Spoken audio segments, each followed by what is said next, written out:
बार की बात है, एक छोटे से शहर में गौरव नाम का एक युवक रहता था।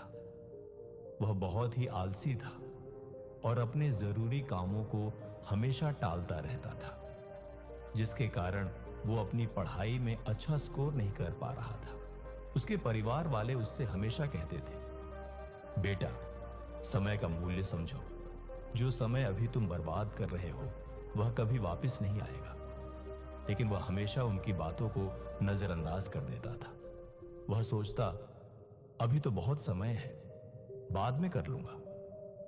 वह पढ़ाई करने के लिए शहर गया, लेकिन उसकी आदतें नहीं बदली। वह अपना पूरा दिन दोस्तों के साथ मस्ती करता और रील्स स्क्रॉल करता रहता। गौरव के शहर में एक बुजुर्ग आदमी रहता था, जो बहुत ही बुद्धिमान और ईमानदार था। एक दिन गौरव ने तय किया कि वह उस बुजुर्ग आदमी से मिलेगा, ताकि वह कुछ सीख सके। गौरव उस बुजुर्ग आदमी के पास गया। वह बुजुर्ग आदमी पेड़ के नीचे बैठकर मेडिटेशन कर रहा था।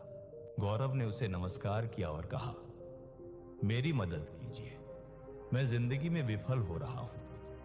हर बार मेरे दोस्त मुझसे आगे निकल जाते हैं, लेकिन मैं हमेशा पीछे रह जाता हूं। मुझे उन सब से अच्छा बनना है। मुझे बताइए कि मैं ये कैसे कर सकता हूं। बुजुर्ग आदमी ने कहा, बेटा, तुम संघर्ष झेल रहे हो क्योंकि तुम अपने कामों को हमेशा टालते रहते हो और समय की कदर नहीं करते।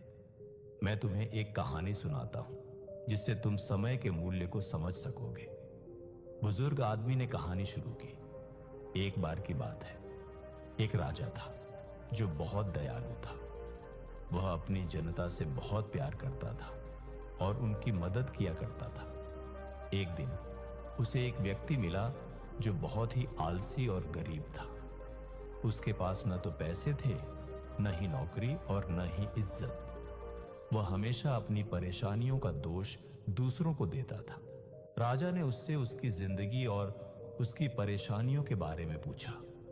उस व्यक्ति ने कहा, पता नहीं लोग मेरे बारे में ऐसा क्यों कहते हैं कि मैं कुछ नहीं कर सकता। जब भी मैं किसी नौकरी की तलाश में जाता हूं, सब मुझे मना कर देते हैं। राजा को उस व्यक्ति के लिए बुरा लगा।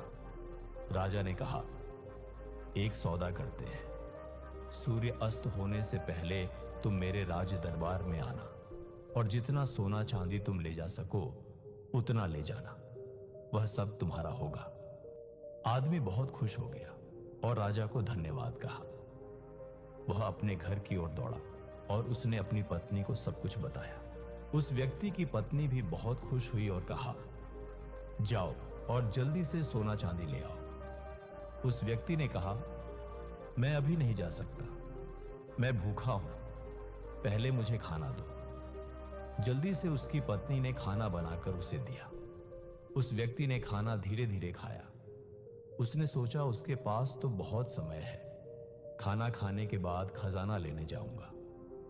खाना खाने के बाद उसे नींद आने लगी। उसने सोचा, मैं अभी थोड़ी देर सो लेता हूं, कुछ देर बाद चला जाऊंगा।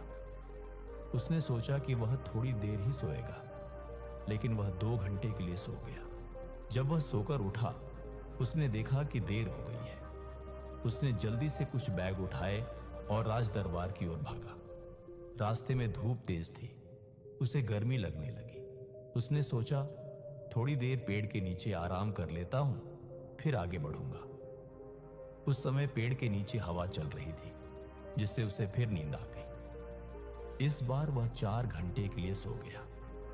जब वह सोकर उठा, उसने देखा कि शाम होने वाली है और सूरज डूबने वाला है। वह जल्दी से बैग उठाकर राज दरबार की ओर भागा, लेकिन जब वह राज दरबार पहुंचा तो सूरज डूब चुका था और दरवाजे बंद हो चुके थे। वह व्यक्ति बहुत दुखी हो गया। उसने अमीर बनने का एक अच्छा मौका गंवा दिया, क्योंकि उसने समय के मूल्य को नहीं समझा। उस बुजुर्ग आदमी ने कहानी को खत्म किया और गौरव की तरफ देखा। गौरव के पास कोई शब्द नहीं थे। उसे अपनी गलती का एहसास हुआ। गौरव ने उस बुजुर्ग व्यक्ति को धन्यवाद दिया और घर वापस लौट गया। उसे समझ आया कि समय बहुत कीमती है। उसे बर्बाद नहीं करना चाहिए। उसी दिन से गौरव ने अपने लक्ष्यों पर काम करना शुरू किया। उसने अपनी काम टालने वाली आदत को छोड़ दिया और वह बहुत प्रोडक्टिव बन गया। कुछ ही दिनों बाद वह अपने सभी दोस्तों से आगे निकल गया और कॉलेज का सबसे होनहार बच्चा बना। इस कहानी से हमें यह सीख मिलती है कि समय सबसे मूल्यवान संपत्ति है। अगर हम इसे बेकार की चीजों में बर्बाद करेंगे तो हमारे पास पछताने के अलावा कुछ नहीं बचेगा। हर अवसर का सही समय पर लाभ उठाना चाहिए, क्योंकि खोया हुआ समय कभी वापस नहीं आता। इसलिए आज से ही अपने समय का सदुपयोग करें और अपने लक्ष्यों पर